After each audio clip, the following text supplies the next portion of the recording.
May samyo ng bawang at butter sa hangin. Isang pamilyar at masayang amoy na bumabalot sa buong kusina ni Liana.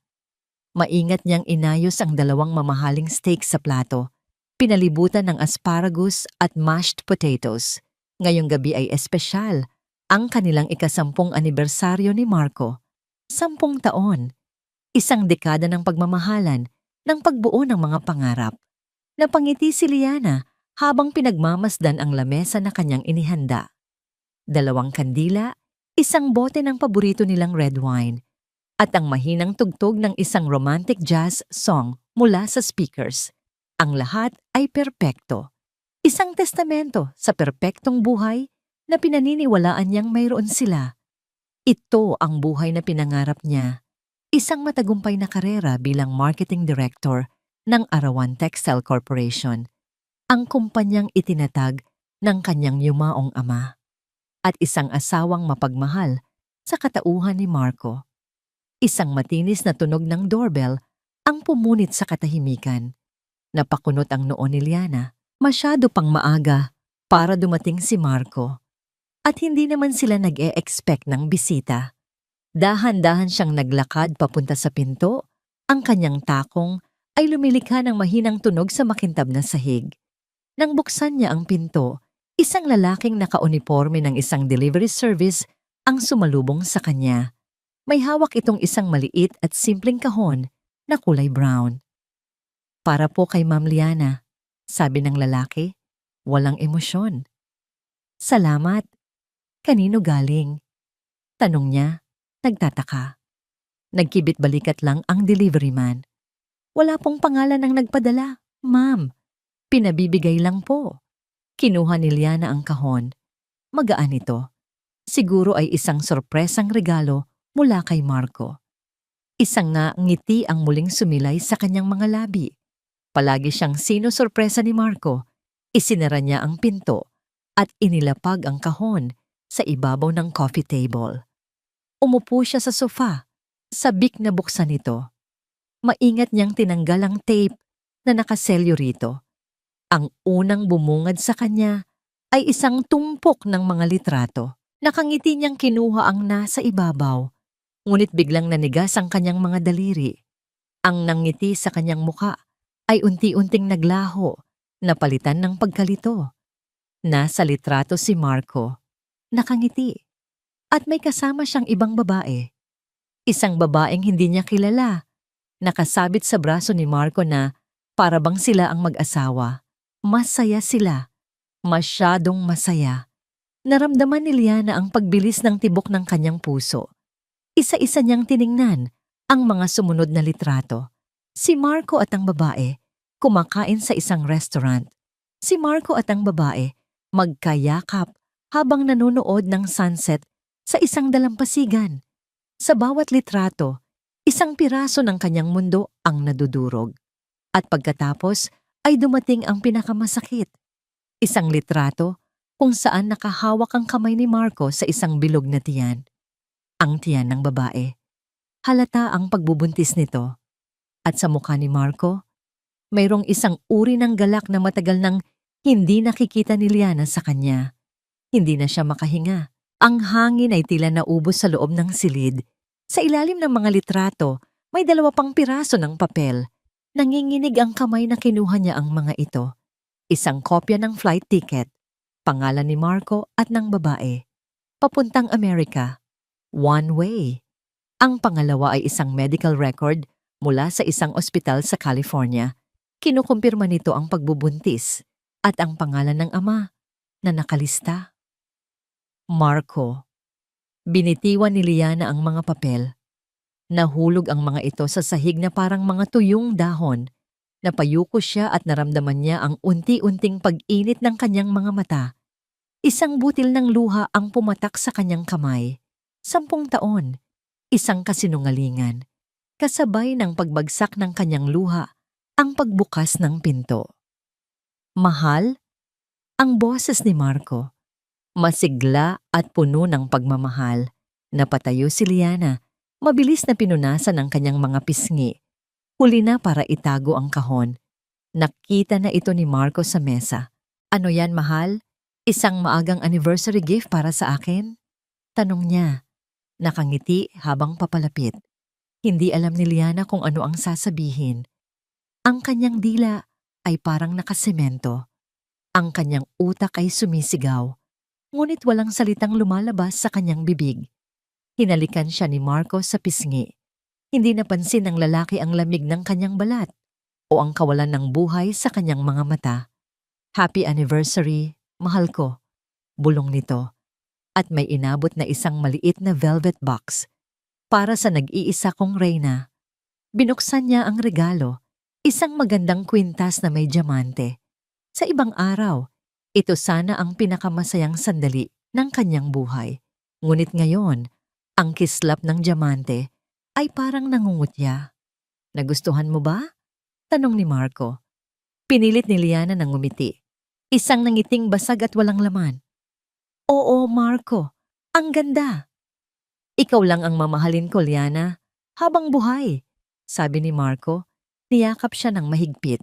Sa loob ng yakap na yon, na dati ay kanyang tahanan, nararamdaman na lang ni Liana ang lamig ng bakal. Isang selda. Habang nakayakap sa kanya ang kanyang asawa, ang mga imahe ng mga litrato ay paulit-ulit na umiikot sa kanyang isipan. Ang ngiti ng babae, ang tiyan nito, ang kamay ni Marco. Biglang nag-vibrate ang cellphone niya sa kanyang bulsa. Pasimple niya itong kinuha habang si Marco ay naglalakad papunta sa kusina. Humahanga sa inihanda niyang pagkain. Isang email galing sa kanyang pinagkakatiwalaang assistant sa Arawan. Subject: Urgent, Arawan Hope Fund Discrepancy. Binuksan niya ito. Sa loob ay isang attachment, isang bank statement. Nanlaki ang mga mata ni Liana. Milyon-milyon. Hindi. 10-10 milyon ang inilipat mula sa Arawan Hope, ang kanilang charity foundation para sa mga batang may cancer, papunta sa isang personal na account sa Amerika. Ang pangalan sa account, Marco. Doon, sa gitna ng kanyang perpektong sala, sa gitna ng samyo ng kanilang anniversary dinner, sa gitna ng mga kasinungalingan ni Marco, naintindihan ni Liana ang lahat. Hindi lang ito isang simpleng pagtataksil ng isang asawa. Ito ay isang mas malalim, mas madilim, at mas brutal na pagkakanulo. Ito ay pagnanakaw. Isang plano para sirain hindi lang ang kanyang puso, kundi pati na rin ang legasya ng kanyang ama. Ang sakit sa kanyang dibdib ay napalitan ng isang bagay na mas malamig, mas matigas, yelo. Tumingin siya sa likod ni Marco nang ngayon ay masayang nagsasalin ng wine sa mga baso. Ang kanyang mukha ay kalmado, ngunit sa loob niya, isang digmaan ang kasisimula pa lang. Walang tulog si Liana. Paano siya makakatulog kung ang bawat pagpikit niya ay nagdadala ng mga imahe ng pagkakanulo? Ang mga litrato, ang bank statement, ang ngiti ni Marco, lahat ay parang mga multo na sumasayaw sa dilim ng kanilang kwarto. Kinabukasan, siya ang unang nagising. Dahan-dahan na siyang bumangon, maingat na hindi magising ang lalaking katabi niya, ang estrangherong natutulog sa kama ng kanyang asawa. Habang naghahanda siya ng almusal, ang bawat galaw niya ay kalkulado. Wala na ang dating saya sa paghahanda ng kape. Napalitan ito ng isang malamig na determinasyon. Ang amoy ng bagong lutong sinangag at pritong isda ay bumalot sa hangin nang pumasok si Marco sa kusina. Isang malapad na ngiti sa kanyang mukha. Good morning, mahal. Bati niya at akmang yayakapin si Liana mula sa likod. Umiwas si Liana sa paraang hindi halata. Kunwari ay may inaabot siyang plato. Good morning. Umupo ka na at kuman. Ang boses niya ay patag, kontrolado. Ngunit kung pakikinggan lang ni Marco ng maigi, maririnig niya ang basag na salamin sa ilalim nito. Pero hindi niya narinig. Masyado siyang abala sa paghanga sa sarili niyang kasinungalingan. Mukhang napasarap ang tulog mo, sabi ni Liana habang nagsasali ng kape. Ang mga mata niya ay nakatutok sa itim na likido. Ako kasi, hindi masyado. Bakit naman, mahal? May problema ba? Tanong ni Marco. Ang tono niya ay puno ng pagkukunwaring pag-aalala. Ito na, ang simula. Huminga ng malalim si Liana bago humarap sa kanya, isang maliit at pilit na ngiti sa kanyang mga labi. Napapanaginpan ko lang siguro ang mga business trip mo. Ang dami yata nitong mga nakaraang buwan. Kumusta nga pala yung huli mo sa Cebu? Nakita niya ang bahagyang pagbabago sa mga mata ni Marco. Isang kislap na nawala rin kaagad. Masyadong mabilis para mapansin ng isang taong nagtitiwala. Ngunit para kay Liana ngayon, ito ay kasing liwanag ng araw. Iyon ba? Ayos naman. Nakakapagod pero kailangan para sa kumpanya.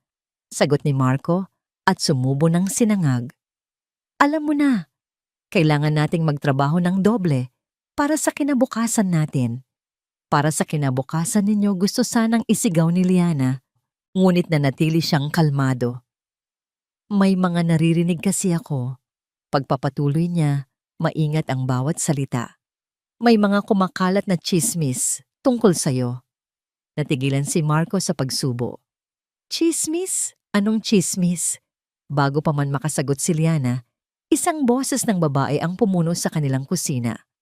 Marco, anak. Liana, hija. Si Doña Esmeralda, ang biyena ni Liana. Pumasok ito na parang pag-aari niya ang bahay. May dalang isang bayong ng mga prutas at isang nangiting hindi umaabot sa kanyang mga mata. Agad nitong hinalikan sa pisngi si Marco. Ma, ang aga ninyo, sabi ni Marco. Halatang guminhawa sa pagdating ng ina.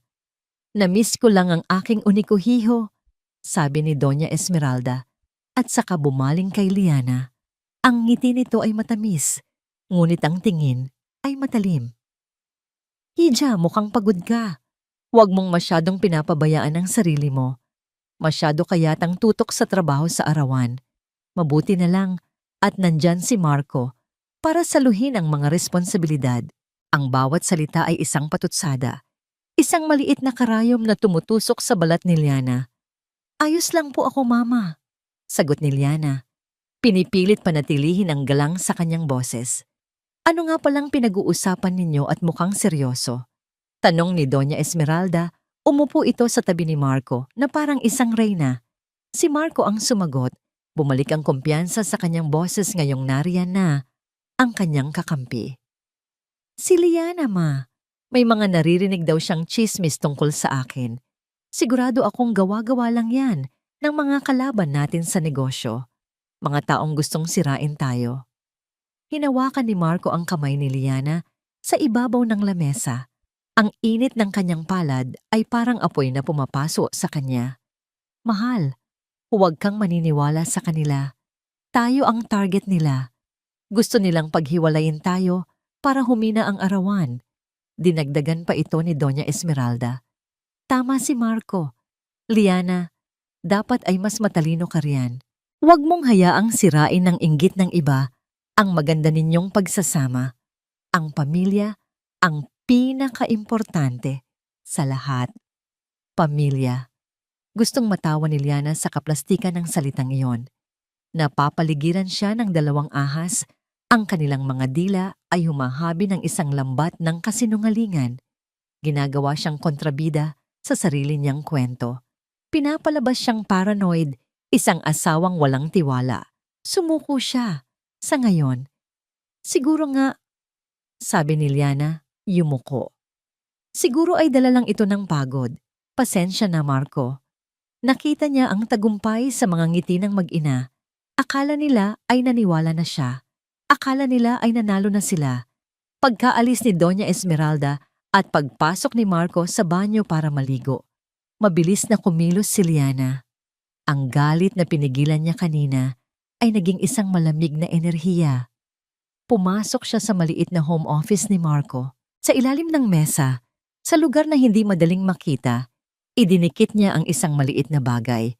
Isang high-tech na recording device na kasing laki lang ng isang botones. Pagkatapos, tumawag siya sa kanyang assistant na si Elena, ang nag-iisang tao sa arawan na pinagkakatiwalaan niya ng buo. Elena, kumusta na ang pagtingin mo sa mga libro ng Arawan Hope? Tanong niya. Ang boses niya ay mahina, ngunit matatag. Ma'am Liana, sagot ni Elena sa kabilang linya, bakas ang pag-aalala. Mas malala po sa inaakala natin. May mga bagong transaksyon, mas malalaking halaga, at lahat ay papunta sa iisang international account. Kinuyom ni Liana ang kanyang kamao. Salamat, Elena. Ipunin mo lang lahat ng ebidensya. Huwag kang magpapahalata kahit kanino. Pagkababa niya ng telepono, naramdaman niya ang panginginig ng kanyang buong katawan. Hindi dahil sa takot, kundi dahil sa nag-uumapaw na galit. Kinagabihan, hinintay niyang makatulog nang mahimbing si Marco. Dahan-dahan siyang lumabas ng kwarto at pumasok sa opisina. Kinuha niya ang recording device at isinaksak ito sa kanyang laptop. Suot ang isang pares ng earphones. Ang unang bahagi ng recording ay puro tunog lang ng pag-type at pag-ubo. Ngunit pagkatapos ng ilang minuto, narinig niya ang boses ni Marco na may kausap sa telepono. Ang ina nito. Oh ma, akala niya ay naniwala na siya sa palusot natin kaninang umaga. Ang dali niyang malinlang. Sumagot ang boses ni Doña Esmeralda mula sa speaker ng telepono. Magaling anak, huwag kang magkakamali. Malapit ng manganak si Clarice. Kapag lumabas na ang apo ko, ang tagapagmana ng lahat ng ito, wala nang magiging silbi si Liana. Parang sinaksak ng libu-libong karayom ang puso ni Liana. Clarice. Iyon pala ang pangalan ng babae. Ngunit ang huling sinabi ni Marco, ang tuluyang nagpaguho sa anumang natitirang piraso ng kanyang puso. Huwag kayong mag-alala. Ma, nasa akin na ang lahat ng kailangan ko. Isang pirma na lang niya ang kulang at mapapasakamay na natin ang control sa board. Pagkatapos noon, madali na siyang itapon. Pinatay ni Liana ang audio. Umupo siya sa dilim. Ang tanging liwanag ay mula sa screen ng laptop na nagpapakita ng audio wave. Hindi na siya umiiyak. Ang mga luha niya ay natuyo na. Sa sandaling iyon, ang babaeng minsan ay naniwala sa fairy tale ay namatay na. Ang ipinanganak mula sa kanyang abo ay isang reyna na handa ng sunugin ang buong kaharian para sa hustisya at sa kanyang isipan, isang plano ang unti-unting nabubuo. Ang katahimikan ng gabi ay isang mabigat na kumot na bumabalot kay Liana. Si Marco ay mahimbing na natutulog sa kanilang silid, walang kamalay-malay sa bagyong namumuo sa loob ng kanyang asawa. Samantala, si Liana ay gising na gising sa loob ng home office, nakalapag sa harapan niya ang mga dokumento mula kay Elena, mga bank statement, mga resibo, mga kopya ng mga pekeng report. Ang bawat numero ay isang sampal. Ang bawat transaksyon ay isang pako na lalong bumabaon sa kanyang puso. Hindi lang ito pera. Ito ang pondo para sa mga batang may cancer, mga batang nakikipaglaban para sa kanilang buhay, habang ang lalaking natutulog sa kanyang kama ay ninanakaw ang kanilang pag-asa para ipangtustos sa bago nitong pamilya. Ang kanyang ulo ay kumikirot. Ang mga letra at numero sa papel ay nagsisimulang sumayaw sa kanyang paningin. 3 tasa na ng kape ang naubos niya, ngunit ang pagod ay mas malakas. Ito ay isang pagod na hindi kayang alisin ng tulog, isang pagod ng kaluluwa. Pinilit niyang mag-focus. Kailangan niyang intindihin ang lahat. Kailangan niyang maging handa. Ngunit habang tinititigan niya ang isang partikular na resibo, isang bigla at matalas na kirot ang tumarak sa kanyang tiyan. Napasinghap siya. Ang kanyang mga daliri ay biglang nanginig. Hindi niya ito pinansin sa una. Marahil ay dahil lang sa stress at kape. Ngunit bumalik ang sakit, mas malakas, parang isang kutsilyong dahan-dahang umiikot sa kanyang loob. Napahawak siya ng mahigpit sa gilid ng mesa. Ang kanyang paghinga ay naging mababaw. Isang malamig na pawis ang nagsimulang mamuo sa kanyang noo. Sinubukan niyang tumayo, ngunit ang sakit ay lalong tumindi. isang alon ng pagkirot na nagpamanhid sa kanyang buong katawan. Ang mga dokumento ay nalaglag mula sa kanyang kamay, kumalat sa sahig na parang mga tuyong dahon. Ang kanyang paningin ay nagsimulang magdilim sa mga gilid. Ang huli niyang nakita ay ang larawan ng kanyang ama sa ibabaw ng kanyang mesa. Nakangiti, masaya, noong mga panahong buo pa ang kanilang mundo. At pagkatapos, lahat ay naging itim. Ang unang namulat kay Liana ay ang isang nakakasilaw na puting ilaw sa itaas niya. May amoy ng alkohol at gamot sa hangin. Narinig niya ang mahinang tunog ng isang makina sa kanyang tabi. Isang ospital. Ma'am Liana, gising na po kayo. Ang boses ni Elena. Nakatayo ito sa tabi ng kama. Ang muka ay puno ng pag-aalala.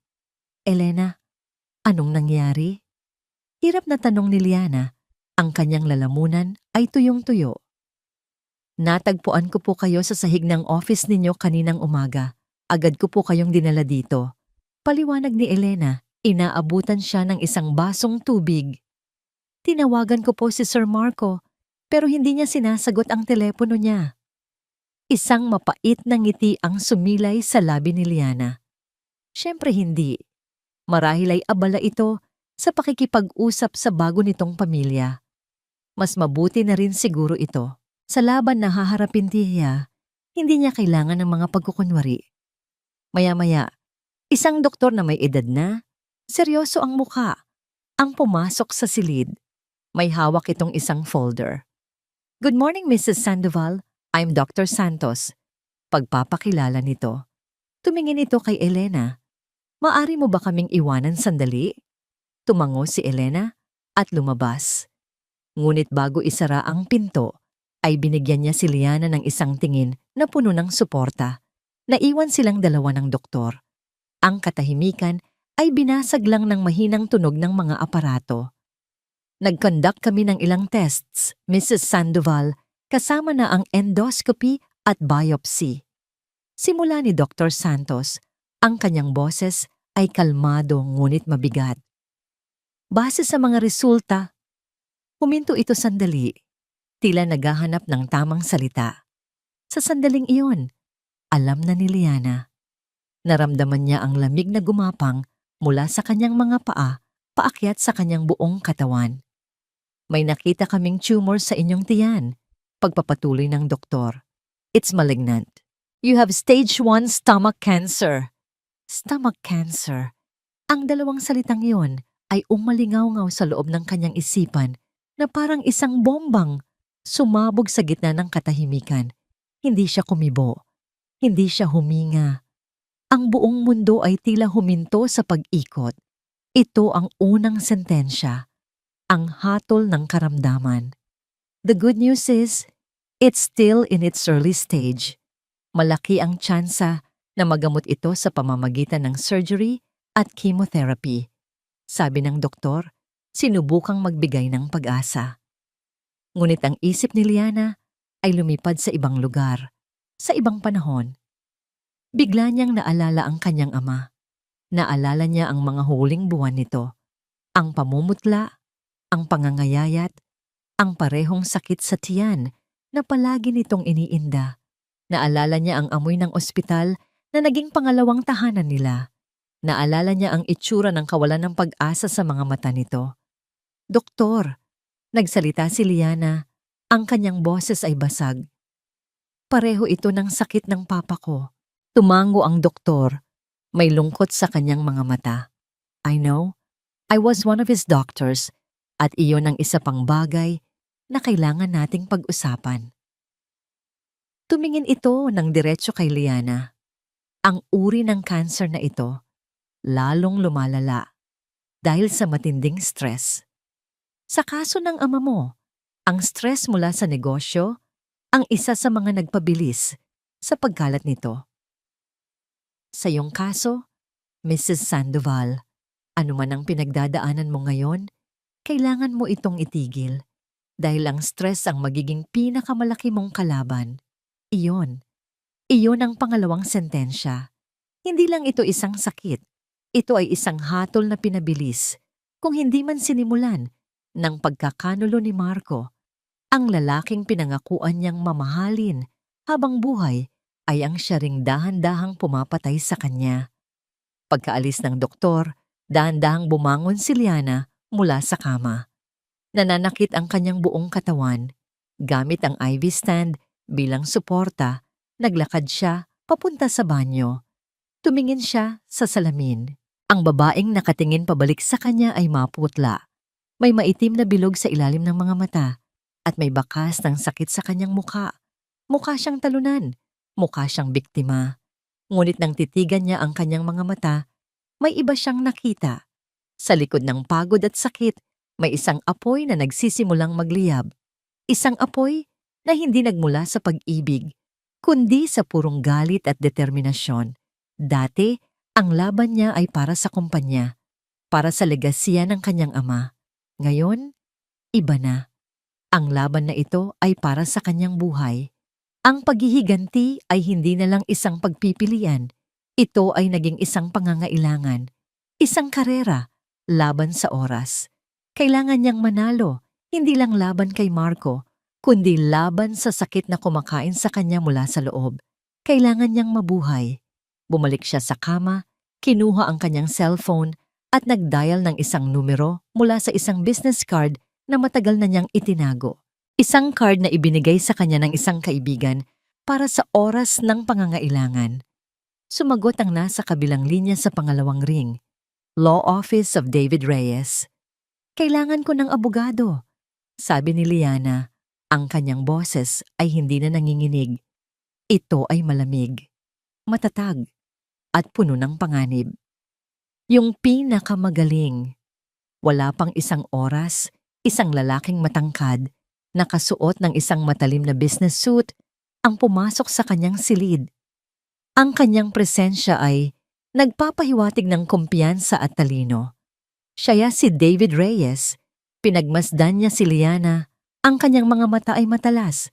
Tila binabasa ang bawat hibla ng kanyang pagkatao. Hindi na nagpaligoy-ligoy pa si Liana. Isinalaysay niya ang lahat. Ang pagtataksil, ang pagnanakaw, ang plano ng mag-inang Marco at Esmeralda. Ngunit hindi niya binanggit ang kanyang sakit. Iyon ay isang sandata na siya lang ang hahawak. Tahimik lang na nakinig si David. Nang matapos si Liana, hindi ito nagpakita ng anumang pagkagulat. Sa halip, isang bahagyang ngiti, isang nangiting hindi maintindihan ni Liana, ang gumuhit sa kanyang mga labi. Tumayo ito at lumapit sa bintana, nakatanaw sa syudad sa labas. Pagkatapos ay lumingon ito, pabalik kay Liana, at ang sinabi nito ang nagpatigil sa pagtibok ng kanyang puso. Handa na po ba kayong bawiin ang lahat, Ma'am Liana? Tanong nito. Ang boses ay mahinahon, ngunit may bigat. Pati na rin ang hustisya para sa pagkamatay ng ama ninyo. Ang mga salita ni David Reyes ay binitawan sa hangin na parang mga bato, mabigat at hindi matinag. Pati na rin ang hustisya para sa pagkamatay ng ama ninyo. Napatitig si Liana sa kanya. Ang paghinga niya ay tila na hinto. Paano? Paano nalaman ng isang estranghero ang pinakatatago niyang duda sa kanyang puso? Anong ibig mong sabihin? Tanong ni Liana. Ang boses niya ay halos isang pabulong. Hindi sumagot si David. Sa halip naglakad ito palapit sa isang upuan at naupo. Inilapag ang kanyang briefcase sa sahig. Binuksan niya ito at naglabas ng isang manipis na folder. Bago pa man kayo tumawag sa akin, Mrs. Sandoval, pinag-aralan ko na ang Arawan Textile. Sabi niya, ang kanyang mga mata ay hindi umaalis sa mukha ni Liana. Pinag-aralan ko ang paglaki nito, ang mga tagumpay at ang mga kahinaan. At ang pinakamalaking kahinaan ng Arawan ay nagsimula noong nagkasakit ang ama mo at pumasok sa eksena si Marco Sandoval. Ang bawat salita ay tumatagos, kumpirmasyon ng mga takot na hindi niya kailanman binigyan ng boses. Ang plano natin ay hindi lang para habulin si Marco sa pagnanakaw. Pagpapatuloy ni David, ang kanyang boses ay naging mas matalas. Masyadong simple iyon. Madali siyang makakahanap ng lusot. Ang gagawin natin ay mas malalim. Gagawa tayo ng isang bitag na siya mismo ang papasok. Isang bitag kung saan isusuko niya ang lahat ng kusa. Ipinatong ni David ang folder sa kama. Sa loob niyan ay ang balangkas ng plano. Isang pekeng investment opportunity. Isang proyektong napakalaki at napakaganda para tanggihan ng isang taong sakim gaya ni Marco. Papaniwalain natin siya na ito na ang pagkakataon niyang daigin na ka, napatunayan ang sarili niya. At sa sobrang pagkasabik niya, pipirmahan niya ang anumang dokumento na ilalatag natin sa harapan niya. At kasama sa mga dokumentong yon, hula ni Liana, ay ang isang kasunduan na isusuko niya ang lahat ng karapatan niya sa arawan at aaminin ang kanyang mga kasalanan bilang kolateral. Pagtatapos ni David, isang plano na puno ng panganib, isang plano na nangangailangan ng perpektong pag-arte. Ngunit ito rin ay isang plano na nag-aalok ng isang bagay na mas matamis kaysa sa simpleng paghihiganti, kabuuang pagbagsak. Pero para gumana ito, dagdag ni David, kailangan mong gawin ang pinakamahirap na parte. Kailangan mong bumalik sa bahay na yon at magpanggap. Maging ang mapagmahal na asawa na walang alam. Kailangan mong makuha ulit ang buong tiwala niya. Tumango si Liana. Ang alyansa ay nabuo, hindi sa isang kontrata, kundi sa isang parehong pagkauhaw sa hustisya. Kinabukasan, pagkalabas niya ng ospital, sinimulan ni Liana ang pinakamalaking pagganap ng kanyang buhay. Pag-uwi niya sa bahay, sinalubong siya ni Marco. Ang mukha ay puno ng pagkukunwaring pag-aalala. Mahal, Diyos ko Liana, pinag-alala mo ako. Bakit ngayon mo lang sinabi? Bungad nito at niyakap siya. Naramdaman ni Liana ang pangingilabot sa pagdampi ng balat nito, ngunit pinilit niyang yakapin ito pabalik. Pasensya na. Ayokong mag-alala ka. Bigla lang akong nahilo dahil sa stress sa trabaho. Sinabi ko na sa'yo, masyado mong pinapagod ang sarili mo.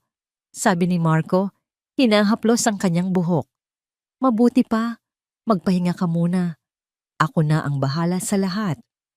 Hindi, sagot ni Liana. Dahan-dahang kumala sa yakap. Tumingin siya sa mga mata nito. Ipinapakita ang pagsisisi at pagmamahal na matagal nang namatay sa kanyang puso. Ako ang may kasalanan, Marco. Pinagdudahan kita. Nakinig ako sa mga chismis. Patawarin mo ako. Nakita niya ang paggaan ng loob sa mukha ni Marco. Ang ahas ay naniwala na ang biktima nito ay muling naging bulag. Nang gabing iyon, nagluto si Liana. Naghanda siya ng isang masaganang hapunan, mga paboritong pagkain ni Marco. Habang naghihiwa siya ng mga gulay, ang bawat galaw ng kutsilyo ay parang isang ensayo para sa gagawin niyang pagwasak dito. Para saan ito lahat, mahal? Tanong ni Marco, namamangha sa nakahandang pagkain. Para bumawi sa'yo, sagot ni Liana, ngumiti ng matamis. Simula ngayon, Marco, ipinapangako ko, mas magtitiwala na ako sa'yo. At naniwala ito. Naniwala ito sa bawat salita. Ngunit ang pag-arte ay may kapalit. Kinabukasan, habang si Marco ay nasa opisina, si Liana ay nasa isang sterile at malamig na silid sa isang pribadong wing ng ospital. Ang kanyang unang sesyon ng chemotherapy. Umupo siyang mag-isa, nakatingin sa bintana habang ang gamot ay dahan-dahang pumapatak mula sa IV bag papasok sa kanyang mga ugat. May dala itong pag-asa ng paggaling, ngunit mayroon ding laso na nagpapahina sa kanyang katawan. Naramdaman niya ang unti-unting pag-atake ng pagkahilo.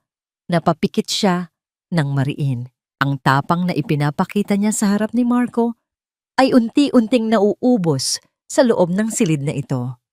Dito, siya lang si Liana.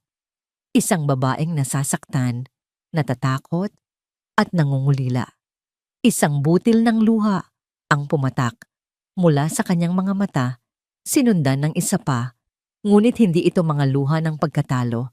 Ito ay mga luha para sa buhay na ninakaw sa kanya, para sa tiwalang sinayang, at para sa sakit na kailangan niyang tiisin ng mag-isa. Pagkatapos ng ilang oras, pagbalik niya sa kotse, tinawagan niya si David. Nakuha ko na ang mga dokumento para sa investment, sabi niya. Ang kanyang boses ay bahagyang mahina dahil sa gamot. Magaling, sagot ni David sa kabilang linya. Ang kailangan mo na lang gawin ay ihasik ang pain. Gawin mong interesado si Marco. Nang gabing iyon, sa hapagkainan, sinimulan ni Liana ang susunod na yugto ng kanilang plano. Marco, sabi niya sa pagitan ng kanilang pagkain, mayroon akong tinitingnang bagong proyekto. Isang expansion sa Europe, pero masyadong malaki. Hindi ko yata kaya mag-isa. Agad na nagliwanag ang mukha ni Marco. Ito na ang pagkakataong matagal na niyang hinihintay. Talaga? Anong klaseng proyekto? Confidential pa, sabi ni Liana. Kunwari ay nag-aalangan. Pero kung papayag ang board, ito na ang maglalagay sa arawan, sa global market. Triple ang kikitain natin. Nakita ni Liana ang kislap ng kasakiman sa mga mata nito. Nahulog ito sa pain hook, line, and sinker. Gusto kong ikaw ang mamahala nito, Marco, sabi ni Liana. Hinawakan ang kamay nito sa ibabaw ng mesa. Gusto kong patunayan sa lahat, lalo na kay Mama Esmeralda, kung gaano kakahusay na kaya mong magdala ng isang proyektong mas malaki pa sa anumang nagawa ko. Ang kanyang mga salita ay musika sa pandinig ni Marco. Ang egong matagal nang nasugatan ay tila biglang gumaling. Para sa kanya, hindi lang ito pera. Ito ay pagpapatunay. Siyempre mahal, gagawin ko ang lahat. Sabi nito, ang boses ay puno ng pagmamalaki. Kami na ni Mama ang bahala. Kami ang susuporta sa'yo. Pagkasabi noon, may isang bagay na sinabi si Marco na nagpatigil sa pag-ikot ng mundo ni Liana. Naalala ko tuloy si Papa mo, sabi ni Marco, nakangiti. Noong mga huling araw niya, palagi siyang pinapadalhan ni Mama ng isang espesyal na herbal tea. Sabi ni Mama, maganda raw yon para sa mga may sakit sa tiyan. Siguro dapat ay uminom ka rin noon para hindi ka na ma-stress. Herbal tea. Ang dalawang salitang yon ay parang isang kulog na biglang dumagundong sa isang tahimik na silid. Isang malamig na kuryente ang gumapang sa kanyang gulugod. Bigla niyang naalala. Oo, naalala niya ang tsaa na yon. Isang maitim at mapait na inumin na halos araw-araw ipinipilit ni Doña Esmeralda sa kanyang ama. Kahit pa sinasabi ng mga doktor na huwag itong bigyan ng anumang gamot na hindi nila inire-reseta. Napanatili ni Liana ang nangiti sa kanyang labi, ngunit sa loob niya, isang bagong pinto ng kadiliman ang bumukas. Ang pagkamatay ng kanyang ama. Hindi kaya. Ang pagdududa, na dati ay isang maliit na binhi lamang, ay biglang nag-ugat. Mabilis na lumaki at naging isang nakakalasong puno. Salamat sa paalala, Marco, sabi niya. Ang kanyang boses ay kalmado sa kabila ng unos sa kanyang dibdib. I'll keep that in mind.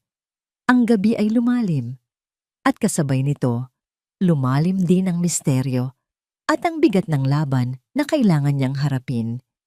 Hindi na lang ito tungkol sa pera o sa isang kumpanya. Ito ay tungkol sa buhay at sa kamatayan. Tagumpay. Iyon ang salitang paulit-ulit na tumatakbo sa isip ni Marco habang nakaupo siya sa kanyang malambot na leather chair. Ang kanyang opisina, na technically ay opisina pa rin ni Liana, ay tila mas malaki at mas marangya ngayon. Mula dito, tanaw niya ang buong syudad, ang syudad na malapit ng mapa sa kanya. Napangisi si Marco. Ang dali lang pala. Ang dali lang paikutin ni Liana. Kaunting paglalambing, Kaunting pag-arte na nag-aalala at bumalik na agad sa dati ang lahat. Ang babae ay naniwala na ang mga tsismis ay gawa-gawa lang ng mga kaaway nila. Mahina, masyadong emosyonal.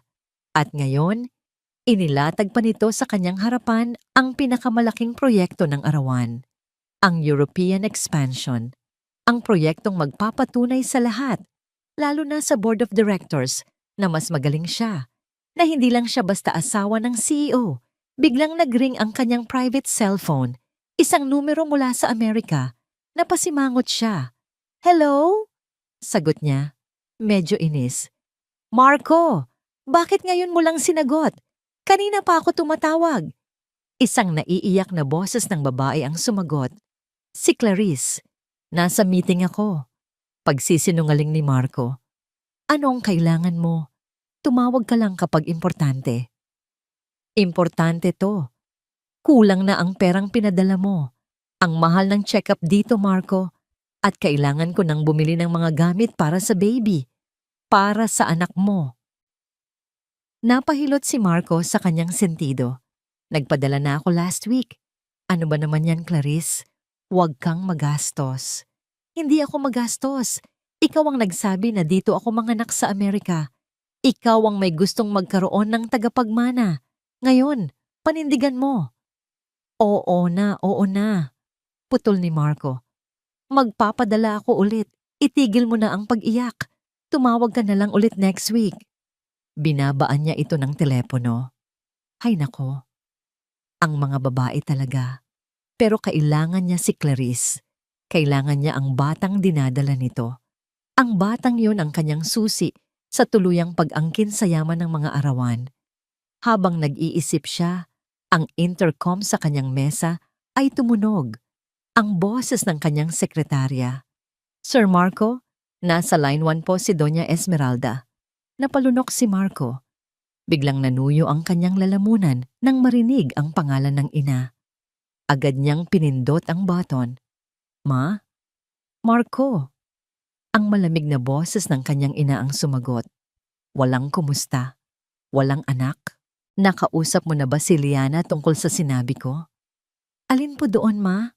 Narinig niya ang isang iritadong pagbuntong hininga sa kabilang linya. "Ang tungkol sa pagpirma niya sa mga stock transfer document. Ang sabi ko sa'yo, kailangan natin yon bago pa man magsimula ang anumang bagong proyekto. Bobo ka ba?" "Hindi po, ma. Kinausap ko na siya. Medyo abala lang siya." "Abala?" Putol ni Doña Esmeralda. "Huwag mong sasabihin sa akin na mas matimbang ang pagiging abala niya kaysa sa kinabukasan ng pamilya natin. Gawin mo ang trabaho mo, Marco, o gusto mong ako mismo ang kumausap sa kanya?" "Huwag po, ma. Ako na po ang bahala." Mabilis na sagot ni Marco. Takot siya sa kanyang ina. Mas takot pa siya dito kaysa sa kahit kanino. Pagkababa ng telepono, napasuntok si Marco sa mesa. Kainis. Palagi na lang siyang pinaparamdam ng ina niya na wala siyang silbi. Palagi na lang siyang kailangang utusan. Tumayo siya at lumapit sa isang estante na may mga litrato. Kinuha niya ang isa. Isang lumang litrato nila ni Liana noong mga unang taon ng kanilang pagsasama. Nakangiti sila pareho. Totoo ang mga ngiti. May pagmamahal sa kanilang mga mata. Sandaling may kumirot sa puso ni Marco. Isang maliit na tinig na nagtatanong, "Paano kayo napunta dito?" Ngunit mabilis niyang iwinaksi ang isiping iyon. Kasalanan ni Liana. Masyado siyang perpekto. Masyadong magaling. Palaging si Liana ang bida, ang CEO, ang tagapagmana. Habang siya, si Marco, ay anino lang nito. Ang pagtataksil na ito, ang planong ito, ginawa niya ito para maging kapantay ni Liana. Para higitan ito, binalik niya ang litrato sa estante at bumalik sa kanyang mesa. Mas matatag na ngayon ang desisyon. Puno ng pagmamalaki, tinawagan niyang muli ang kanyang ina. "Ma, may maganda akong balita," sabi niya. Hindi maitago ang yabang sa boses. "May inaalok sa akin si Liana, isang malaking European expansion project. Ako daw ang gusto niyang mamahala." Natahimik sandali ang kabilang linya. "Talaga? Tanong ni Doña Esmeralda.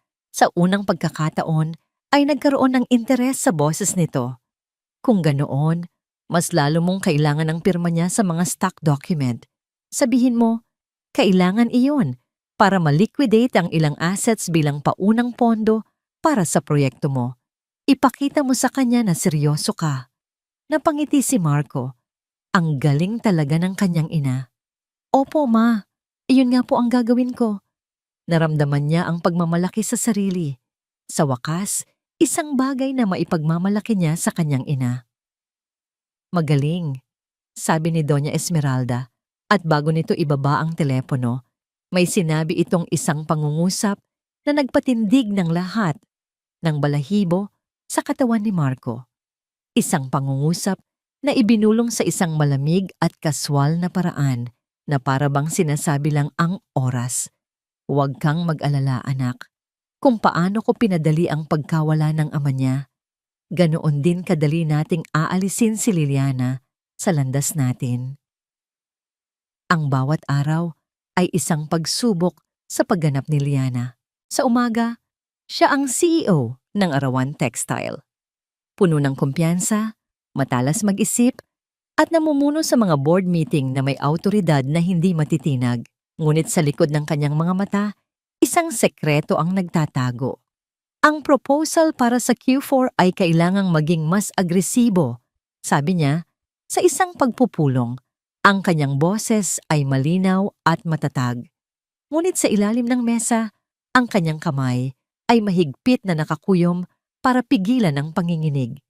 Isang alon ng pagkahilo, isang pamilyar na epekto ng chemotherapy ang biglang dumating. Ang mga mukha ng kanyang mga board member ay bahagyang lumabo. Ang mga numero sa PowerPoint presentation ay nagsimulang sumayaw. Huminga siya ng malalim at pasimple. Ikinapit niya ang kanyang sarili sa realidad sa pamamagitan ng pagdiin ng kanyang mga daliri sa matigas na kahoy ng lamesa. Hindi ngayon. Hindi siya pwedeng magpakita ng kahinaan. May mga tanong pa ba? Pagpapatuloy niya, ang kanyang boses ay hindi nagbago. Walang sino man ang nakapansin. Para sa kanila, siya pa rin ang Liana na kanilang kilala, matatag na parang bato. Natapos ang meeting na isang tagumpay. Ngunit pagpasok niya sa kanyang pribadong opisina, napasandal siya sa pinto. Hinahabol ang kanyang hininga. Ang pagod ay parang isang alon na gustong lumunod sa kanya. Pagkatapos ng ilang sandali, tumunog ang kanyang telepono. Si David. Nakahanda na ang lahat, Liana, sabi nito sa kabilang linya. Ang mga dokumento ay perpekto. Isang obra maestra ng legal na panlilinlang. Ang pain ay nakalatag na. Naghihintay na lang sa isda. Salamat, David, sagot ni Liana. Naramdaman ang pagbalik ng kanyang lakas. Ang boses ni David ay parang isang angkla sa gitna ng unos. Ako na ang bahala sa huling bahagi. Kinagabihan, isinagawa niya ang isa sa mga pinakadelikadong galaw sa kanilang sayaw ng panlilinlang. Nasa home office siya. Kunwari ay abala sa pag-aayos ng mga papeles. Alam niyang papasok si Marco anumang oras. Inilatag niya sa mesa ang iba't ibang dokumento. Sa gitna ng mga ito, inilagay niya ang isang particular na papel, isang special power of attorney na nagbibigay kay Marco ng limitadong kapangyarihan na aprubahan ang maliliit na gastos na may kinalaman sa paunang pag-aaral ng European expansion. Isang bagay na magpapalaki sa ego nito, ngunit walang tunay na kapangyarihan. Nang pumasok si Marco, nagkunwari siyang nagulat at mabilis na tinakpan ng mga papeles. Mahal, nandyan ka na pala, sabi niya. Ano yang mga yan? Mukhang seryoso ah, tanong ni Marco. Ang mga mata ay puno ng kuryosidad. Wala ito. Mga papeles lang para sa proyekto, sabi ni Liana. At sinasadyang iwanan ang special power of attorney na bahagyang nakikita. Gaya ng inaasahan, kinuha ito ni Marco. Binasa niya ito at isang mayabang na ngiti ang sumilay sa kanyang mga labi. Pinagkakatiwalaan mo na talaga ako, mahal ah, sabi nito. Siyempre, sagot ni Liana. puno ng pagsinta ang kanyang boses. Sabi ko naman sa'yo, ikaw ang gusto kong mamuno nito. Kaya pinirmahan ko na, yan para makagalaw ka na sa mga maliliit na bagay. Ang mga mata ni Marco ay nagningning. Sa isip nito, ito na ang simula. Ang unang hakbang sa pag-agaw ng kapangyarihan. Hindi niya alam na ito ay isang piraso ng keso sa loob ng isang patibong. Ngunit may isang bagay pa na gumugulo sa isip ni Liana. Ang herbal tea. Kinabukasan, nakipagkita siya sa isang private investigator sa isang tahimik na coffee shop sa labas ng syudad. Ang lalaki ay mukhang ordinaryo, isang taong hindi mo mapapansin sa gitna ng karamihan. Ito na ang resulta ng pinapahanap ninyo, sabi ng investigador. Iniaabot sa kanya ang isang brown envelope. Nanginginig ang kamay na binuksan ito ni Liana. Sa loob ay isang laboratory report. Ang tsaa na iyon ay gawa sa isang bihirang halaman, paliwanag ng lalaki. Sa maliit na dosis, nakakatulong ito sa pagtulog. Ngunit sa paulit-ulit at malaking dosis, lalo na kapag isinabay sa ilang partikular na gamot, tulad ng mga gamot para sa chemotherapy. Ano ang ginagawa nito? Tanong ni Liana, halos hindi na makahinga. Binabawasan nito ang bisa ng gamot, sagot ng investigador. At mas malala pa, dahan-dahan nitong sinisira ang atay. Pinapabilis nito ang hindi maiiwasan. Isang salita lang ang pumasok sa isip ni Liana. Lason. Hindi ito isang simpleng pagkakamali. Ito ay isang sinadyang pagpatay na ikinubli bilang pag-aalaga. Nang gabing iyon, hindi siya makatulog. Pumasok siya sa dating library ng kanyang ama. Ang amoy ng mga lumang libro at kahoy ay yumakap sa kanya. Kinuha niya ang isang litrato ng kanyang ama mula sa mesa. Isang litratong nakangiti ito, malakas at puno ng buhay. Hinaplos niya ang malamig na salamin ng picture frame.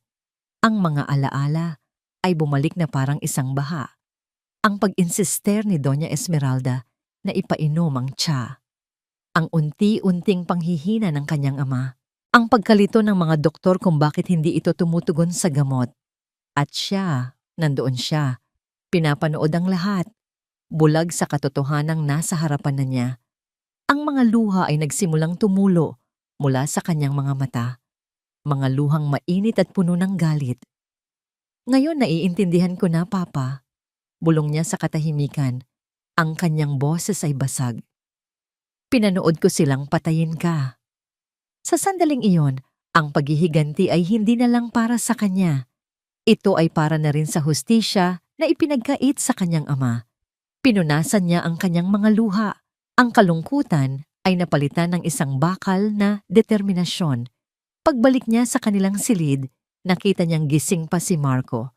Abala sa pagbabasa ng mga dokumento ng pekeng proyekto. Nang makita siya nito, isang malapad na ngiti ang sumilay sa mukha nito.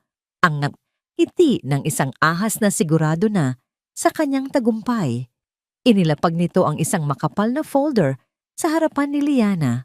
Ito na, ang mga papeles ng investment, ang bitag. Pirmahan mo na. Mahal, sabi ni Marco. Ang boses ay malambing at puno ng kasakiman. Ito na ang simula ng bagong buhay natin. Ang amoy ng tagumpay ay parang isang mamahaling pabango para kay Marco. Nasa loob siya ng kanyang opisina, nakaupo sa likod ng malaking mesa na gawa sa mahogany. Sa labas ng bintana, ang mga ilaw ng syudad ay kumikinang na parang mga diamante na abot kamay na lang niya. Ito na ang buhay na nararapat para sa kanya. Hindi na siya ang anino ni Liana. Hindi na siya ang asawa ng CEO. Sa lalong madaling panahon, siya na ang kikilalaning utak sa likod ng pinakamalaking tagumpay ng Arawan Textile. Siya, si Marco Sandoval. Sa ibabaw ng kanyang mesa, nakalatag ang isang makapal na folder. Ang kontrata para sa European expansion. Ang tiket niya papunta sa Tugatog.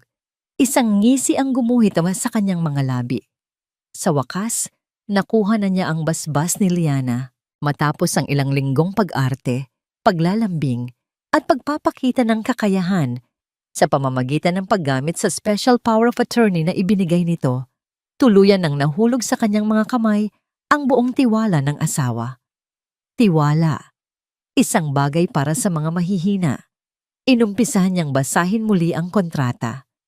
Ang kanyang mga mata ay mabilis na lumilipat sa mga pahina, ngunit hindi sa mga maliliit na letra ng mga legal terms. Sino ba ang may oras para doon? Ang tinitingnan lang niya ay ang mga numero, ang mga projections, ang mga porsyento ng kita, 50 million initial investment, projected profit of 300% in 2 years. Napakasarap pakinggan, napakasarap isipin. Sa perang yon, mabibili na niya ang lahat. Ang respeto ng kanyang ina, ang isang bagong buhay sa Amerika kasama si Clarice at ang kanyang anak. Ang kalayaan. Muli niyang binuklat ang kontrata papunta sa mga huling pahina. Ang bahaging pinakamahalaga para sa kanya. Ang pahinang naglalaman ng mga lagda. Kinuha niya ang isang mamahaling fountain pen. Ang bigat nito sa kanyang kamay ay nagbibigay sa kanya ng pakiramdam ng kapangyarihan. Ito na, ang sandali ng kanyang pag-angat. Tumawag muna siya kay Liana para lang siguraduhin na ang lahat ay ayon sa plano. Mahal? Sagot ni Liana sa kabilang linya. Ang boses nito ay medyo mahina. Marahil ay napagod na naman sa trabaho. Mas mabuti, habang mas abala ito sa mga maliliit na bagay, mas malaya siyang makakagalaw. Nasa harapan ko na ang kontrata, mahal, sabi ni Marco. Ang boses ay puno ng kasabikan. Handa na akong pirmahan. Sigurado ka na ba talaga dito? Buo na ba ang tiwala mo sa akin? Narinig niya ang isang mahinang pag-ubo sa kabilang linya bago ito sumagot. Oo, Marco. Buong buo. Panahon mo na para magningning. Pirmahan mo na yan para sa kinabukasan natin. Para sa kinabukasan ko, itinama ni Marco sa kanyang isip. Sige mahal, salamat. Ibabalita ko sa iyo agad kapag tapos na, sabi niya. At mabilis na ibinaba ang tawag. Ngayon, wala nang makakapigil sa kanya. Binuklat niya ang kontrata sa huling pahina. Ang pahinang may nakasulat na Borrower's Attestation and Asset Forfeiture Agreement. Hindi na niya ito binasa. Para sa kanya, isa lang itong karaniwang legal na porma, isang bagay na kailangan para mailabas ang pondo. Sa ilalim ng mahabang talata, ng mga teknikal na salita, nakita niya ang linya na may nakalimbag na pangalan niya sa ilalim. Marco Sandoval. Huminga siya ng malalim, nilalasap ang sandali. Ito ang pirma na magbabago sa lahat. Dahan-dahan niyang ibinaba ang dulo ng kanyang pluma sa papel. Sa isang mabilis ngunit tiyak na galaw, isinulat niya ang kanyang pangalan. Ang itim na tinta ay malinaw na tumatak sa puting papel. Isang permanenteng marka. Isang hindi na mababawing desisyon. Nang matapos siya, sumandal siya sa kanyang upuan. Isang pakiramdam ng lubos na tagumpay ang bumalot sa kanya. Tapos na. Ang unang bahagi ng kanyang plano ay kumpleto na. Agad niyang tinawagan ang kanyang ina. Ma, napirmahan ko na, sabi niya. Hindi maitago ang pagmamalaki sa kanyang boses. Magaling, sagot ni Doña Esmeralda. Dalhin mo agad yan sa legal department para maproseso. At Marco, huwag mo akong bibiguin. Hinding-hindi po, ma. Pagkababa niya ng telepono, tumayo siya at inayos ang kanyang damit. Kinuha niya ang folder na naglalaman ng kanyang tagumpay. Habang naglalakad siya papunta sa pinto ng kanyang opisina, iniisip na niya ang mga susunod na hakbang. Ang paglipat ng pondo, ang pagbili ng tiket papuntang Amerika. Ngunit pagbukas niya ng pinto, hindi ang kanyang sekretarya ang kanyang nakita. Isang lalaking hindi niya kilala ang nakatayo doon. Matangkad, nakasuot ng mamahaling suit, at may isang malamig na aura ng awtoridad. Sa likod nito, 2 unipormadong security guard ng arawan ang nakabantay. Sino ka? Tanong ni Marco.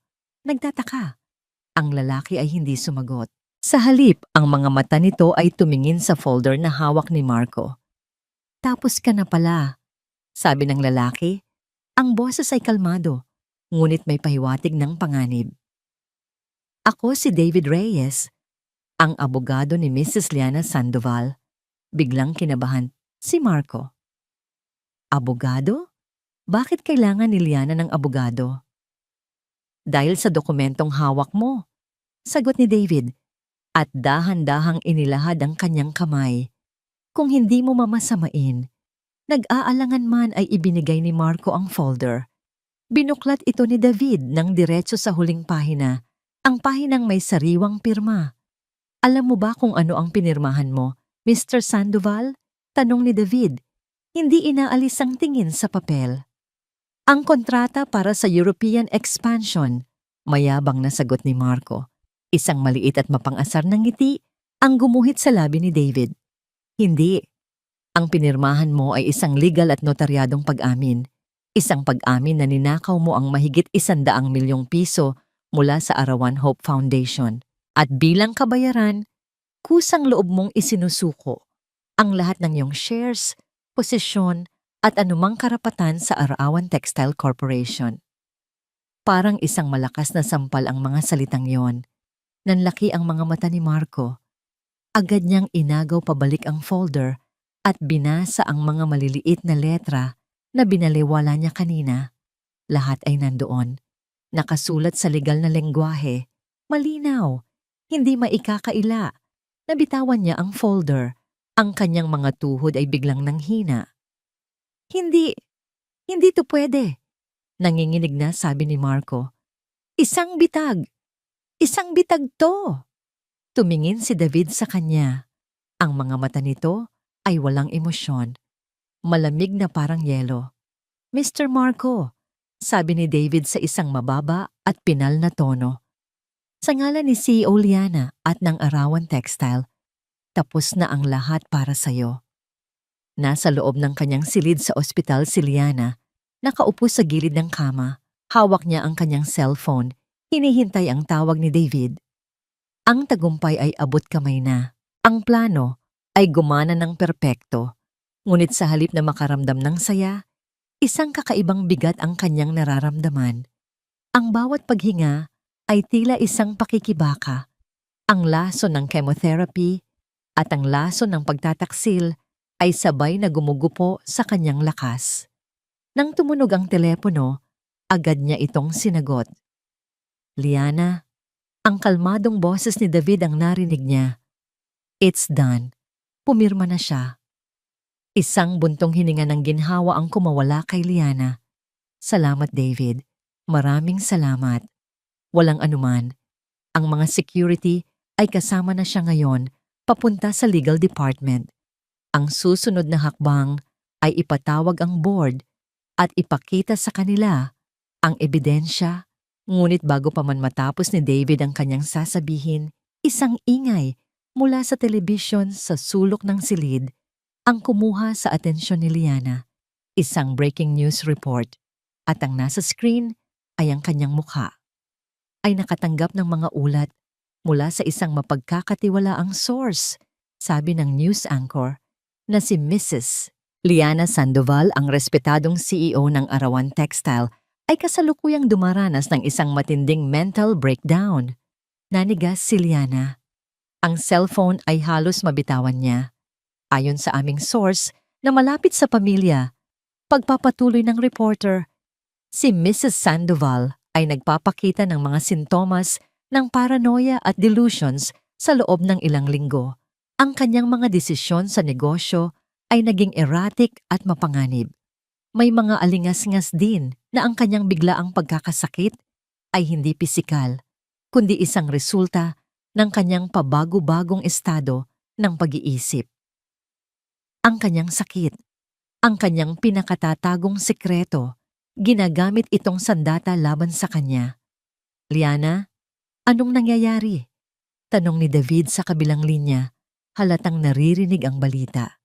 Si Esmeralda. Bulong ni Liana. Ang kanyang boses ay puno ng panginginig at galit. Ito ang ganti niya. Mabilis. Masyadong mabilis. Habang sila ay abala sa pagtrap kay Marco, ang tunay na ahas ay naghanda na ng sarili nitong kamandag, si Doña Esmeralda. Alam niyang malapit nang bumagsak ang kanyang anak, kaya inunahan na niya sila. Sinisira niya ang kredibilidad ni Liana bago pa man nito mailabas ang katotohanan. Sino ang paniniwalaan ng board? Isang magnanakaw na may pirmadong pag-amin? O ang isang CEO na baliw? Ang kanyang cellphone ay nagsimulang mag-vibrate nang walang tigil. Mga tawag mula sa mga board member, mga text mula sa mga ehekutibo, mga alerto mula sa stock market. Binuksan niya ang isang news app.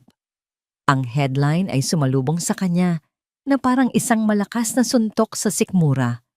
Arawan Textile Stocks bumagsak dahil sa kawalan ng tiwala sa CEO. Nawawala na ang lahat.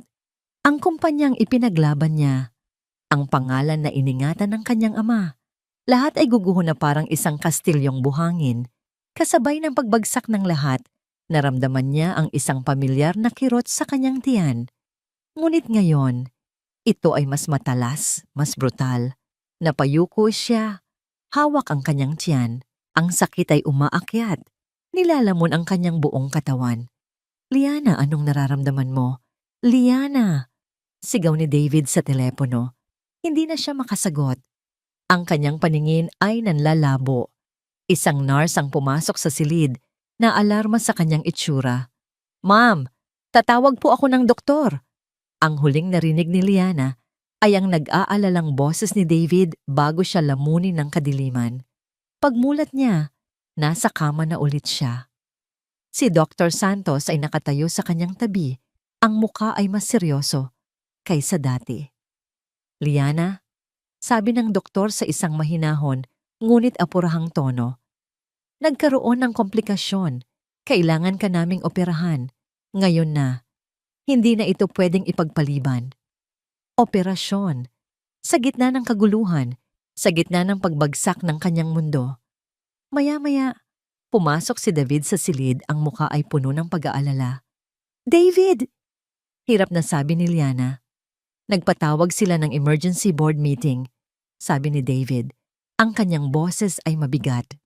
Bukas ng umaga, ang agenda, ang iyong agarang pagpapatalsik bilang CEO. Ito na, ang dulo.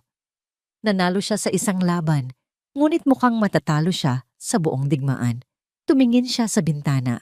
Gabi na. Ang mga ilaw ng syudad na dati simbolo ng kanyang mga pangarap ay tila nangungutya na ngayon sa kanya. Naramdaman niya ang pagod, isang pagod na mas malalim pa sa epekto ng sakit at gamot. Ang pagod ng isang mandirigmang nasugatan at napapaligiran na ng kalaban. Habang itinutulak ang kanyang kama, palabas ng silid papunta sa operating room, may isang bagay siyang naisip. Ang huli niyang alas. David! Tawag niya. Lumapit ito. Ang mga mata ay puno ng lungkot. Mula sa ilalim ng kanyang unan, kinuha ni Liana ang isang maliit na bagay at ipinasok ito sa kamay ni David. Isang USB flash drive. Nandyan ang lahat, sabi niya. Ang kanyang boses ay mahina. Ang orihinal na audio recording ng pag-uusap ni Marco at Esmeralda. Ang laboratory report ng herbal tea. Ang testimonya ng private investigator. Tumingin siya ng diretso sa mga mata ni David, ipinapasa ang bigat ng kanyang laban. Kung hindi ako makalabas dito ng buhay, gamitin mo ito. Ipaglaban mo ang Arawn. Ang mga pinto ng operating room ay bumukas. Habang itinutulak siya papasok, ang huli niyang nakita ay ang mukha ni David. Isang mukha na puno ng determinasyon. Hawak ng mahigpit ang huling pag-asa ni Liana. Pagkatapos, ang mga ilaw sa itaas ay naging isang nakakasilaw na puti at wala na siyang naramdaman. Ang operating room ay malamig at tahimik. Ang tanging maririnig ay ang ritmikong tunog ng heart monitor at ang mahinang bulungan ng mga surgeon. Sa ilalim ng matinding liwanag, si Liana ay nakahiga, walang malay, isang mandirigma sa gitna ng kanyang pinakamabigat na laban. Ang kanyang katawan ay nakikipaglaban sa sakit, habang ang kanyang diwa ay nakikipaglaban para sa buhay. Samantala, sa kabilang panig ng syudad, sa pinakamataas na palapag ng Arawan Textile Tower, isang ibang uri ng operasyon ang nagaganap. Ang boardroom ay puno ng tensyon. Ang mga pinakamakapangyarihang tao sa kumpanya ay nakaupo sa paligid ng isang mahabang mesa. Ang kanilang mga mukha ay seryoso at hindi mabasa. Sa gitna ng lahat, sa dulo ng mesa, nakaupo si Doña Esmeralda. Ang kanyang mukha ay puno ng pekeng kalungkutan, nakasuot ng itim na damit na parabang nagluluksa. Mga Ginoo, mga ginang, simula niya, ang kanyang boses ay nanginginig sa pagkukunwari. Narito tayo ngayon dala ng isang mabigat na puso. Ang aking manugang, ang ating CEO na si Liana, ay hindi na nasa tamang pag-iisip. Nagpakita siya ng mga pekeng dokumento mula sa isang psychiatrist, mga ulat na nagsasabing si Liana ay may matinding paranoia. Nagkwento siya ng mga kasinungalingan tungkol sa pabagubagong pag-uugali nito. Ipininta ang isang larawan ng isang leader na hindi na mapagkakatiwalaan.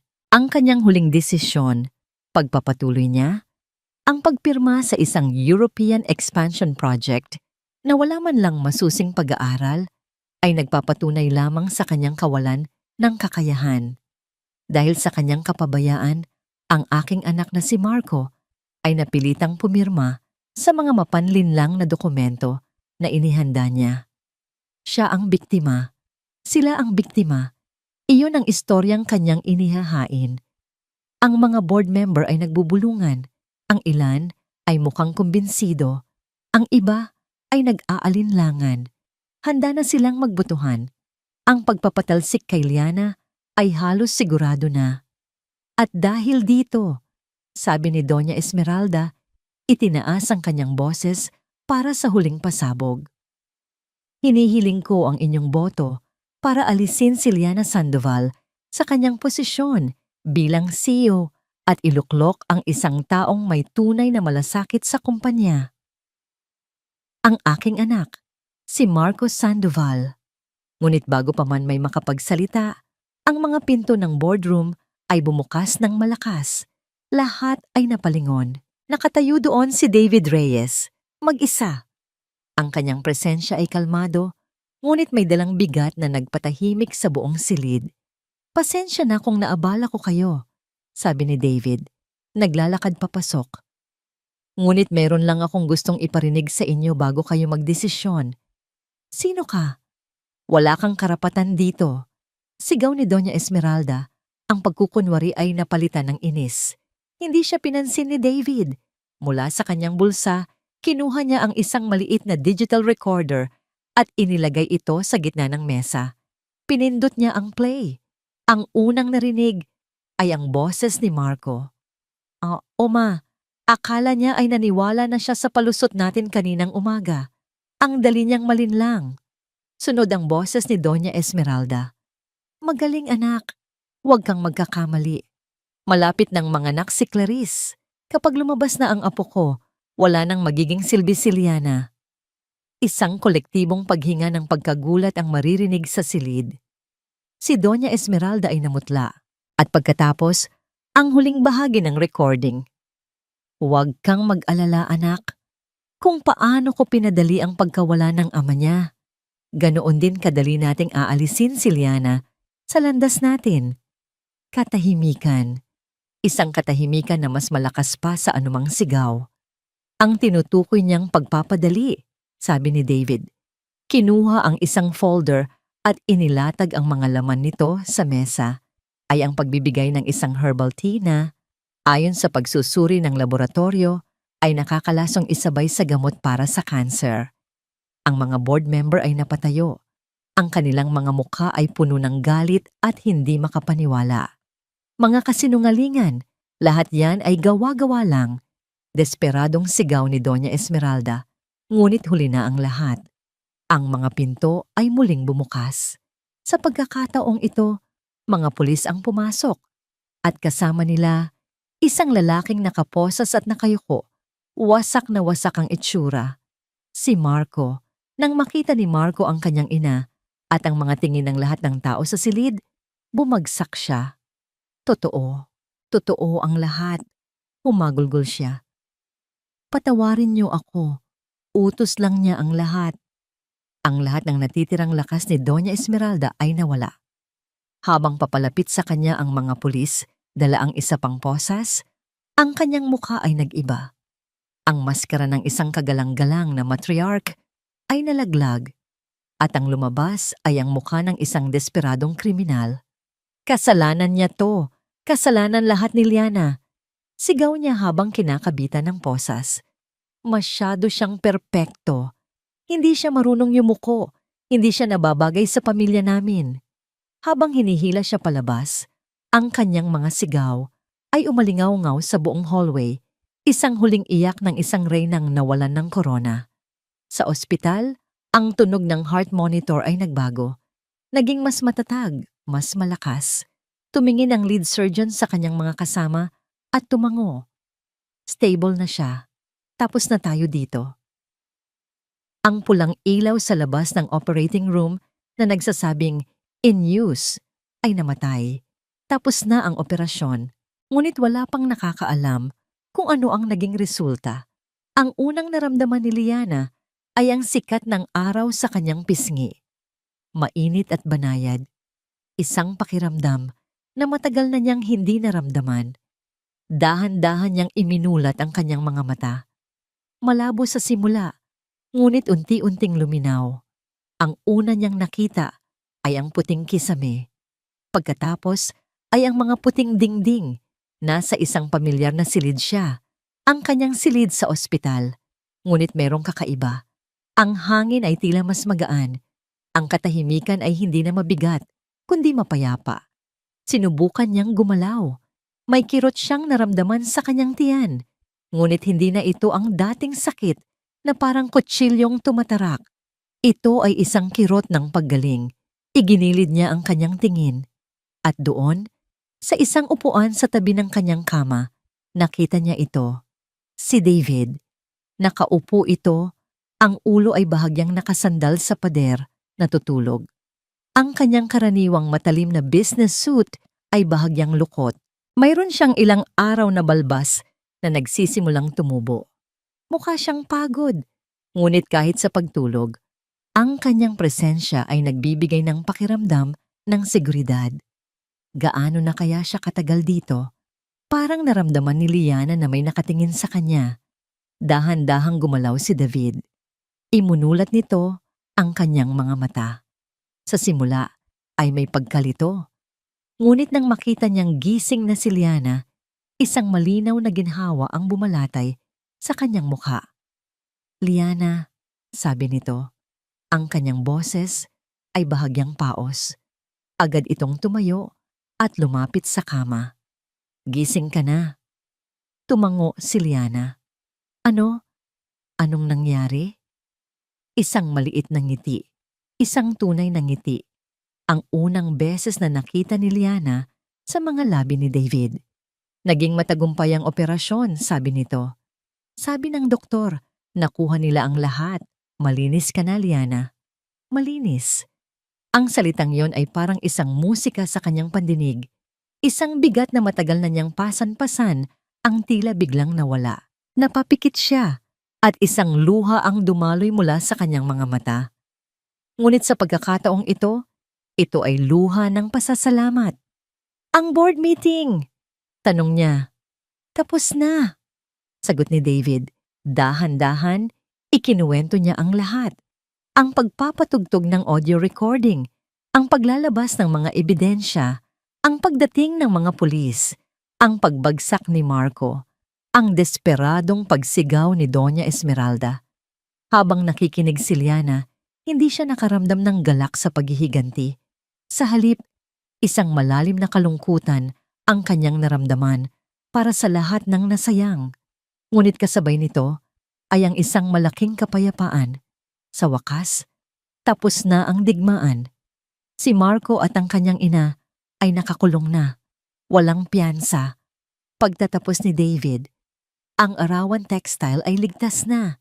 Naghihintay na lang sa pagbabalik ng kanilang tunay na CEO. Tumingin si Liana kay David. Ang lalaking ito, na nagsimula bilang isang abogado lang, ay naging kanyang kakampi, kanyang sandata, at kanyang tagapagtanggol. Salamat David, sabi niya. Ang kanyang boses ay puno ng emosyon. Hindi ko alam kung paano kita pasasalamatan. Ang makita kang magaling na ay sapat na. Simpleng sagot nito. May isang katahimikang namagitan sa kanila. Hindi ito isang awkward na katahimikan, kundi isang katahimikang puno ng mga bagay na hindi kailangang sabihin. Ang kanilang ugnayan ay nabuo sa gitna ng apoy at panganib. Hindi na lang ito tungkol sa isang kliyente at isang abogado. Ito ay naging mas malalim. Nagpatuloy ang mga araw. Unti-unting bumalik ang lakas ni Liana. Tinutulungan siya ng mga nurse na maglakad-lakad sa hallway. Bawat hakbang ay isang maliit na tagumpay. Bawat paghinga ng sariwang hangin mula sa bintana ay isang paalala na nabigyan siya ng pangalawang pagkakataon. Si David ay palaging nandoon. Hindi araw-araw. Dahil abala ito sa pag-aayos ng mga gusot sa kumpanya, ngunit palagi itong dumadalaw. Nagdadala ng mga update, mga libro, o minsan para lang umupo sa tabi niya ng tahimik. Isang hapon, habang naglalakad sila sa hardin ng ospital, huminto si Liliana. May isa pa akong tanong, David, sabi niya. Noong una tayong nagkita, sinabi mo, ang tungkol sa hustisya para sa pagkamatay ng ama ko. Paano mo nalaman? Huminto rin si David. Tumingin ito sa malayo, sa mga puno at mga bulaklak. Dahil ang hustisya para sa kanya ay hustisya na rin para sa pamilya ko. Sagot nito, ang boses ay biglang naging mabigat. Humarap ito kay Liana. Ang mga mata ay puno ng isang lumang kalungkutan. Kinuha nito ang isang lumang folder mula sa kanyang briefcase na dala-dala nito. Ito ang kwento ng pamilya ko, sabi nito. Inaabot ang folder kay Liana. Gusto kong malaman mo ang lahat. Ang totoong dahilan kung bakit kita tinulungan. 6 na buwan. Sa loob ng 6 na buwan, maraming nagbago. Tumayo si Liana sa harap ng isang silid na puno ng mga mamamahayag at business analysts. Ang ilaw mula sa mga kamera ay nakakasilaw, ngunit hindi siya natinag. Ang kanyang buhok ay maikli na ngayon. Isang resulta ng chemotherapy. Ngunit imbes na maging simbolo ng sakit, ito ay naging simbolo ng kanyang katatagan at muling pagsilang. Ang kanyang likod ay tuwid. Ang kanyang boses ay matatag at malinaw. Ang Arawan Textile ay nalagpasan ng isang matinding pagsubok, sabi niya sa mikropono. Ngunit mula sa abo, kami ay muling babangon, mas matatag at mas may integridad. Ngayong umaga, ipinagmamalaki kong i-anunsyo ang paglulunsad ng bagong Honesty and Transparency Initiative at ang pagdodoble ng pondo para sa Arawan Hope Foundation. Isang malakas na palakpakan ang umalingaw-ngaw sa silid. Siya ang CEO. Siya ang leader. Siya ang survivor. Wala nang bakas ng babaeng minsan ay halos gumuho na sa isang silid sa ospital. Pagkatapos ng press conference, hindi siya bumalik sa opisina. Nagpahatid siya sa kanyang driver sa isang tahimik na lugar, isang sementeryo. Naglakad siyang mag-isa papunta sa puntod ng kanyang ama. Sariwa ang mga puting bulaklak na nakalagay dito. Umupo siya sa damuhan, hinahaplos ang malamig na marmol kung saan nakaukit ang pangalan nito. Hi pa, bulong niya. Tapos na po, nakuha na natin ang hustisya. Isang ngiti ang gumuhit sa kanyang mga labi. Isang nangiting may kahalong lungkot at kapayapaan. Sa loob ng folder na ibinigay sa kanya ni David, nalaman niya ang buong katotohanan. Ang ama pala ni David ay ang business partner na niloko at siniraan ng ama ni Marco. Maraming taon na ang nakalipas na naging sanhi ng pagkalugi at pagkamatay nito. Ang pagtulong ni David sa kanya ay hindi lang trabaho. Ito ay pagtupad sa isang pangakong binitiwan niya sa sarili na balang araw Babagsak din ang pamilya Sandoval, dalawang pamilyang sinira ng iisang pamilya. At ngayon, ang hustisya ay naibigay na para sa kanilang dalawa. Makakapagpahinga na po kayo ng mapayapa, sabi niya. Ngunit alam niyang may isang bagay pa siyang kailangang gawin. Isang huling hibla mula sa nakaraan na kailangan niyang putulin para tuluyan na siyang makalaya. Kinabukasan, nagtungo siya sa isang lugar na hindi niya inakalang babalikan niya, ang City Jail. Sa loob ng isang maliit at kulob na visiting area na pinaghihiwalayan ng isang makapal na salamin, hinintay niya ito. Pagkalipas ng ilang minuto, inilabas siya ng mga gwardya. Si Marco, kung hindi niya pa alam na ito ang sadya niya, marahil ay hindi na niya ito makikilala. Ang dating mayabang at makisig na si Marco ay wala na. Ang pumalit ay isang lalaking mas payat, mas matanda tingnan. Ang mga mata ay walang buhay at nakayuko. Ang buhok ay magulo. Ang dating kumpiyansa ay napalitan ng isang basag na tingin. Umupo ito sa kabilang panig ng salamin, hindi makatingin ng diretso sa kanya. Kinuha niya ang teleponong magkokonekta sa kanila. Ginawa rin nito. Liana, sabi nito. Ang boses ay paos at halos hindi marinig. Hindi sumagot si Liana. Tinitigan niya lang ito. Hinanap niya ang galit sa kanyang puso. Hinanap niya ang saya ng paghihiganti. Ngunit wala siyang makita. Ang tanging nakikita niya ay isang lalaking talunan. Isang kaluluwang nawala sa dilim ng sarili nitong kasakiman. Patawad, bulong ni Marco. Isang luha ang pumatak mula sa kanyang mata. Liana, patawarin mo ako sa lahat. Sa wakas ay nagsalita si Liana. Ang kanyang boses ay kalmado at walang bahid ng anumang galit. Nandito ako, Marco. Hindi para marinig yan, sabi niya. Dahil ang totoo, kahit ano pang sabihin mo, hindi na mababago ang nangyari.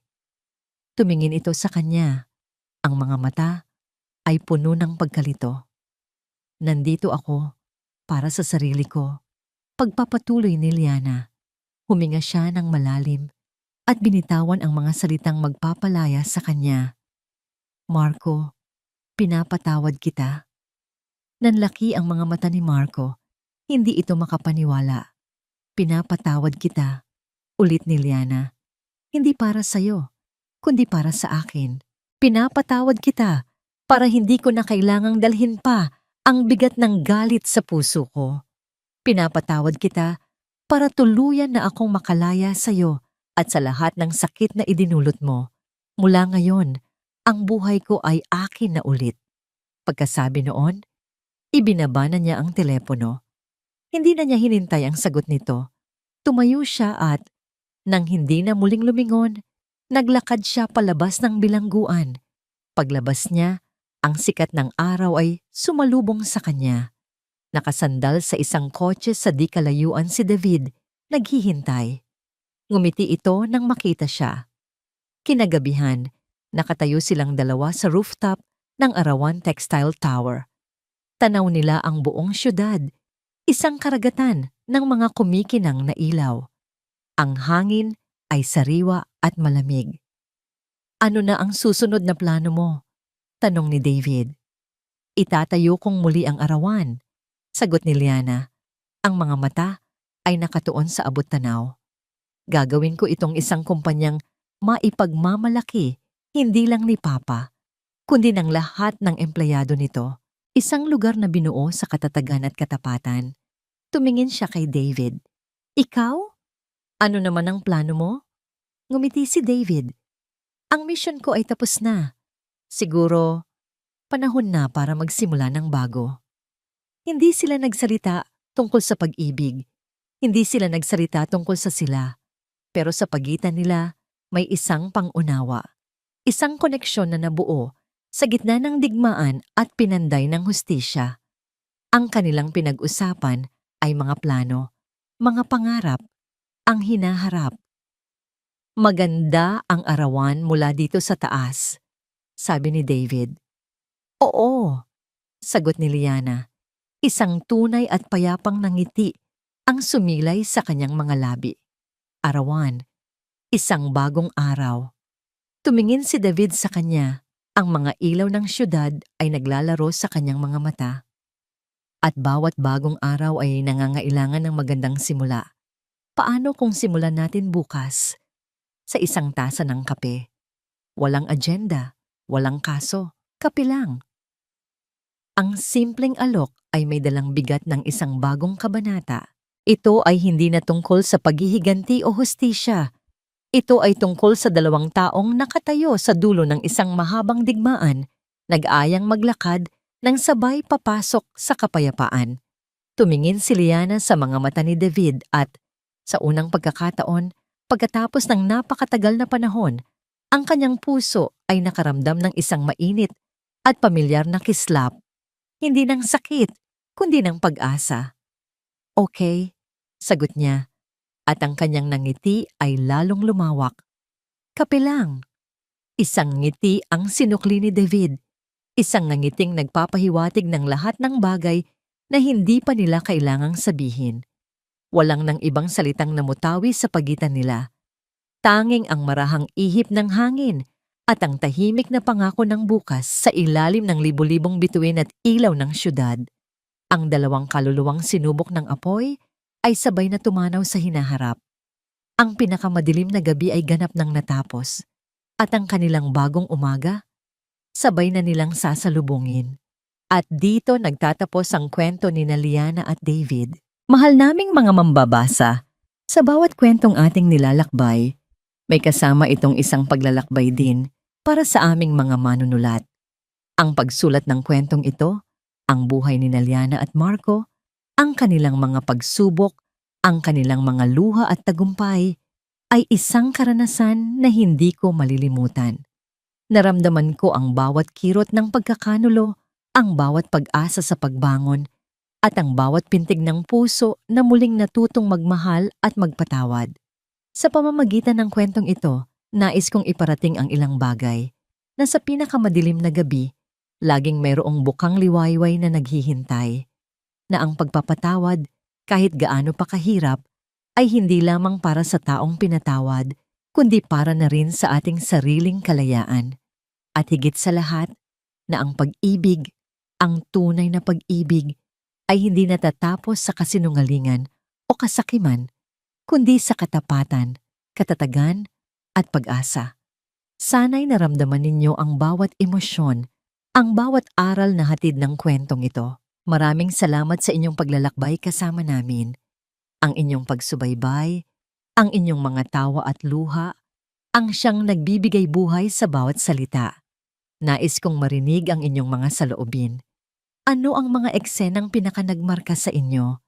Ano ang inyong mga natutunan? Ibahagi ninyo sa amin sa comment section sa ibaba. Ang inyong mga mensahe, ang magiging inspirasyon para sa mga susunod pang kwentong aming ihahandog. Muli, maraming salamat po. Hanggang sa muli nating pagkikita sa ibang mga kwento. Lubos na gumagalang ang inyong manunulat.